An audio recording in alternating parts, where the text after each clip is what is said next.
What's up? It's Justice Finley. You're watching Third and Longhorn. Make sure you like and subscribe so you can keep up with more. Hookah. What's up, everybody? Welcome back to another special interview edition of Third and Longhorn. We're very excited. This is a man I've been trying to track down for a while, and I finally got him. Welcome, Justice Finley. Let's go. Man, so I don't think a lot of people know where you're from, and you're from a state that generally top recruits don't let them outside those borders. Yeah. So you're from, and don't let me mispronounce this, Trussville, Alabama. Yes, Did I pronounce that right? Okay. Whereabouts in the state is Trussville? It's like north central Alabama. I want to say about 10 minutes east of Birmingham. Oh, okay. Gotcha. All right. Well, we always started off the same way. How did you get to Texas? And I know you were recruited by everybody. I saw some Alabamas, some Colorados, and a bunch of other schools. But how did you end up in Austin? Look, I based my whole recruitment off of books and ball. Just, with both of my parents having their doctors in education, they always emphasized education growing up. So having that meter for books and ball throughout high school, being able to gauge which school has, a little bit of both. I ended up with some of my top schools being like Michigan, Stanford, Colorado, and of course Alabama because I'm from there, and then also here. And it really just came down to who had like the best of both worlds. And I thought Texas, man, that place can't be beat. So, especially, I wanted to do plastic surgery and neurosurgery coming out of high school. So Dell Medical School, I thought, there was plenty of opportunity here. And I'll never forget that. The first conversation I ever had with Justice, I was like, oh, well, why? I literally asked him why Texas over everybody else. And not at all the answer I expected. He just goes, Dell Medical School. What? I thought he was going to be like, Coach Sark, football, whatever it was. Dell Medical School. I was like, oh, okay, this is different. So I'm glad you said that, Nick, because that kind of, we can jump into your upbringing at the end of the day. You talk about books and ball. What does your upbringing mean, especially your mom, your dad? What does that mean? How did they bring you up to be a upstanding academic phenom like you are? Well, B's and C's and all that was a non-negotiable. B's? Yeah, B's? You can't even get a B. B's and C's. Were you grounded? What's up? Were you grounded? What happened? No, I wasn't grounded. It was just a mentality they placed in my head. Yeah. Wow. And you did it. And I did it. Right. Man. So, I tried to, just go through with that mentality going all through elementary, middle school, and high school, and even trying to implement it now in college, but you know how things.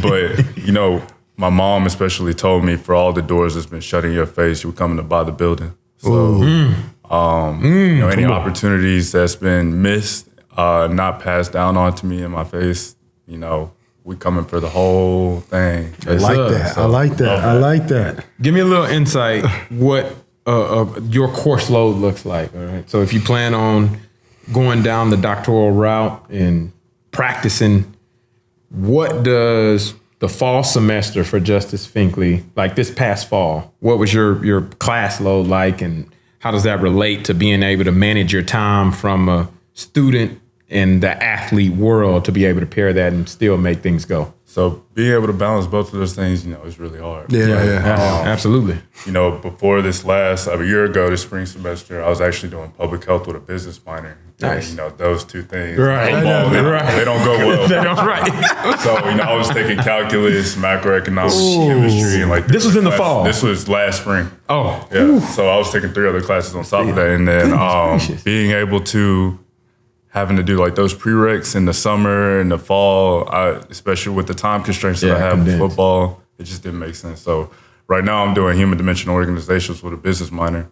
And then after school, I'm going to decide if I'm going to come back. So love it. Not sure what the course load is going to look like in the fall. It won't be last spring. It won't be last spring. Well, I think a lot of Longhorn fans know your mother just from, she has become Dr. April Finkley, is that correct? Yes, sir. Has become a celebrity on Twitter. So she is fantastic. So talk a little bit about that. And do you guys have conversations about that? And are you worried she's going to get more followers? Well, she could become a Twitter phenom. I'll leave it to her. I don't step into that world. But, you know, every time I come home, she always telling me about her new Longhorn friends that she met on Twitter. Telling her to take care of her baby while she's 12 hours away. So I think it's been good for her just being able to connect with that local community and kind of keep an eye on me as well through it. Love that. Man, when you talk about the culture at the University of Texas, and you've been here for a few years, so everybody's been raving about how close the team is, right? How close the team is. What are some things that you credit? I know Sark has been, kind of pounding when it comes to culture and just getting this nucleus together. This is why we're having so much success, by the way. What do you credit it to, this culture that y'all guys have right now? I credit to him instilling the competitive spirit into us. Us all committing to a bigger idea that's bigger than the team. Yeah. We've been able to just, been able to commit to that. So whatever we do is for the team. We playing for each other at the end of the day. Man, so I feel like that's what's been able to bring us together and close as a team. Yeah, that's almost right. It's more like, they say if you're in your purpose, it's bigger than you at the end of the day. So that's why y'all move in the way y'all move. I love that. Yeah. Give me some. We going football talk now. I need to understand. What was it like going back to your home state and coming out with that dub? Oh man, it was great. Right. Look, so you ever been to Alabama? Look, I used to work at Target back in high school, and every Saturday I would work. It was like you would think it was Sunday, like church day. Yeah, just the way they would treat, like Alabama's playing, Auburn's playing, everybody coming in to buy everything off the rack. So being able to shut some of those Alabama fans up, you know how they can be. Yeah, it was a great feeling. Love it, man. I'm at practice at times, and I'm watching. And after practice, I'm always eager to see guys staying after, doing the extra. Fans don't get a chance to see that. You got coaches and players. People are leaving, getting on the bus, but you see Justice over there by itself, or grabbing another young guy, doing some handwork, doing some pass rush moves. Why extra? Why? That's harder. You already had a hard practice. Why are you doing extra? Well, going into my third year, I actually had the opportunity to be invited to the NCAA symposium up in Indiana. And they taught us a lot of things about, if you want to be a pro, train like a pro. You got to have the mentality like a pro. Go ahead and instill all those values that you have right now. So I was able to bring some of that stuff and some of those values from Indiana back to Texas. And one of them being, get that extra work in, bring that young guy with you. And, it's imperative, man. Just getting 1% better, even after the practice you had that you maybe got 3% better. Why not stack that 1%? Yeah. Well, I think, obviously we just got done with the spring game, and I think you were one of the performances that anybody that really, really watched it, you were one that stood out. And I think once people sifted through all the offensive talk, obviously with, Arch and Wingo and everybody, I think it started to come up about how big a game you had. So talk about that. It's a room that's definitely shifting. There's a lot of new faces in that room. There's some old faces too on the line. But talk a little bit about finding your space for next year. I think of our room as more of a committee. So I was just about to say that. That can rush left and right, man. I just want everybody to be able to rush, to be able to play the run, and we just be able to switch in and out like chess pieces. So necessarily finding my space. I think of myself as a Swiss Army knife. I play 3 different positions. I'm an athlete. I can drop, I can rush, I can do whatever you want me to do. Yeah. So being that Swiss Army knife for the room, for the team, that's where I found my value. Yeah. Give me a quick insight, and you kind of mentioned it, and I understand the defensive tackles and the edge rushers and outside linebackers have different roles, but you losing Sweat and Murphy, and that's a big blow to what success Texas was able to have last season, right? This year, and we saw the preview, like you mentioned in the spring game, it wasn't just Justice coming off the edge. It wasn't just Colton Vasek. It wasn't just Aaron Bryant up in the middle. Like, it was a full plethora of guys being able to make their impact and their presence felt. Yeah, when you're talking about rushing the passer.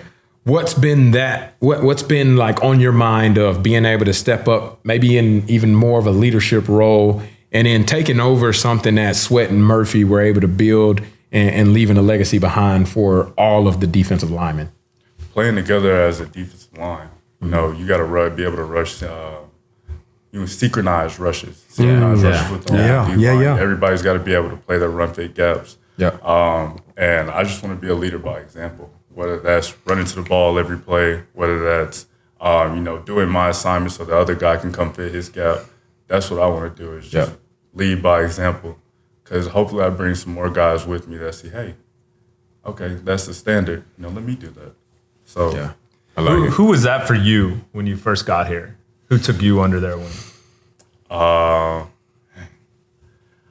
I want to say Devin Richardson. Yeah. I know he's at Washington now, but he was a big part of my motivation. Right. Yeah. It was just seeing him go in the training room every day, regardless if it was the weekend or the weekday, him bringing me along to come do some pass rush work, whether, even if it was LB work too. Yeah. Just being with him, hanging out with him, and, him showing me his why and what keeps him going. That's what motivated me to do more.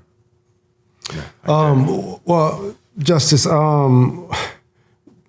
let the fans know about how, and I say this all the time, I'm playing on the defense side forever, since the 9th grade, and the hardest position on the field, physically hardest position, is rushing the passer, period. Rushing the passer. And I play linebacker, so I can, and even though mentally, you got to be able to play the run, pass, and all that stuff, rushing the passer is freaking hard. And if you can get one sack in the game, that's a win, right? That's a big time win. Tell people mentally how your mindset is when it comes to rushing the passer, because you got to play the run. You can't just rush the passer. You got red zone, you got quick passes, you got things where you can't get the quarterback down because the ball comes out too fast. There's just all kind of things happening where against you just to get one sack. What's your mindset with all that being said? How hard it is to get a sack? How are you able to mentally go into the game and try to fight over and over? I mean, be able to rush the passer, relentless.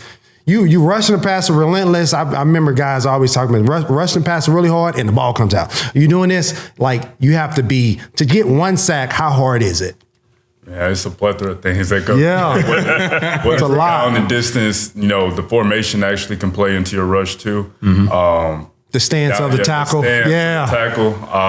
Just playing games with the tackle at the down. What goes through my head is if I'm gonna do speed or if I'm gonna do power. What's gonna set up my rush? That's 2 or 3 rushes down the road. Yeah. I might not get back there, but I'm playing a game with the tackle, setting him up. Yeah. I'm not necessarily worried about getting back there right now, but maybe in my next rush after that. Yeah, because he's tired of you bull rushing. He's like, man, I'm gonna sit on, and then you get him speed, and you're like, that. See, other fans don't see that part. You don't know that part either, do you?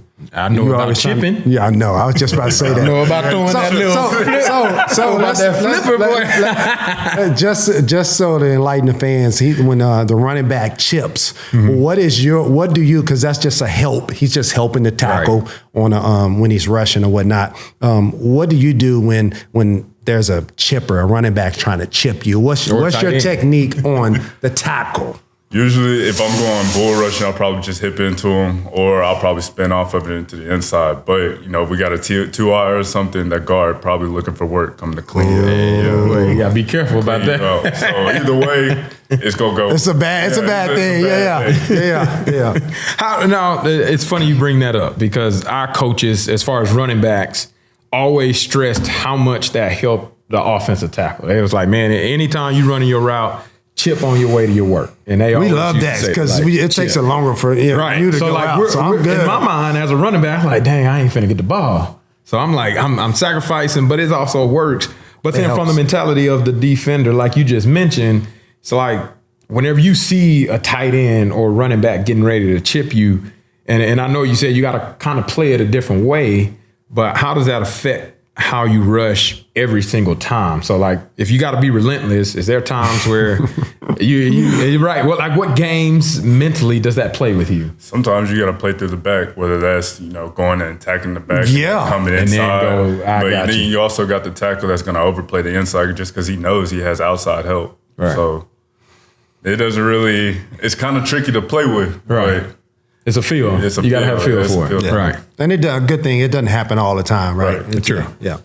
Well, I think let's take it a little bit off the ball. So I think last week we saw the Justice Finley debut of your acting skills. I don't know if anyone saw this. He did a tire commercial that was actually awesome and pretty funny. What's up? It's Justice Finley. We're here at Texas Tires, going to check out some tires. Let's get into it.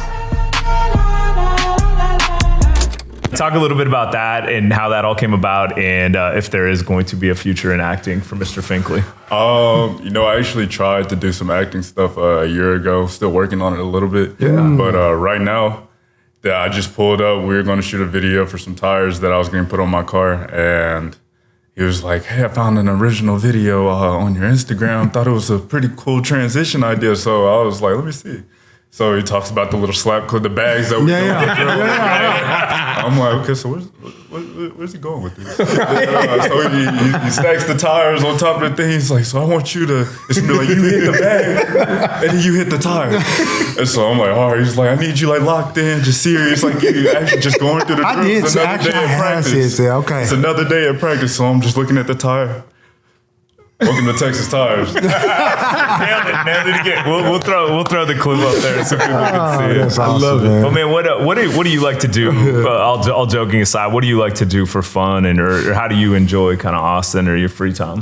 Whether that's just walks with my dog, just walking around the domain, 'cause that's where I stay at. It's a certain type of dogs you're into? No, I just have a golden doodle right now. Okay. So, yeah. That's a cute dog. Or taking them up there to Zucker Park. Mm-hmm. Just spending time with my dog, playing the game. That's it. Yeah. What you on right now? The game, Warzone. Oh yeah. You ain't getting it though. Nah, I do get it though. Okay. Okay, I just had to make sure. DJ don't even know nothing about DJ. Ain't played video games That's what it was. since 1956. Stop. DJ ain't played the game since Atari came out. Man, I used to be big at it. But I did. I used to play a lot of video games. But just kind of, you just got done with spring. What does Fink need to do to get better for next year when it comes to coming into the 2024 season for the Longhorns? How can you help? How can you take that extra step that you want to take to soar and accomplish what you want to? You can't go wrong with the fundamentals. So strengthening the fundamentals, the basics, you're ultimately going to be better. You're going to play faster. Especially, I also want to understand the game from multiple positions. So actually being able to read the formation, okay, what's the linebacker got on this? Yeah. Where the DB fitting on this if I'm fitting right here?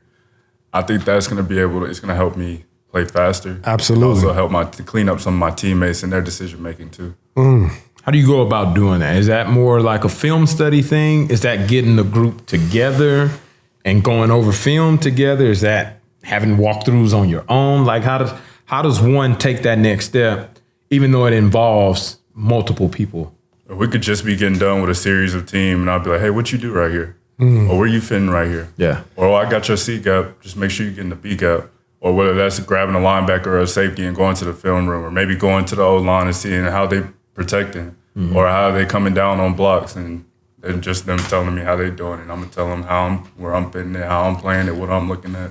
And ultimately, it's just going to help us both get better. Right. Yeah, Fink's really good at, because whenever I see him, he's really good at asking questions. He's not shy when it comes to that, or asking just wisdom or whatnot. I mean, he soaks it all up, man, being able to be a sponge. And I think that's going to help him in the long run.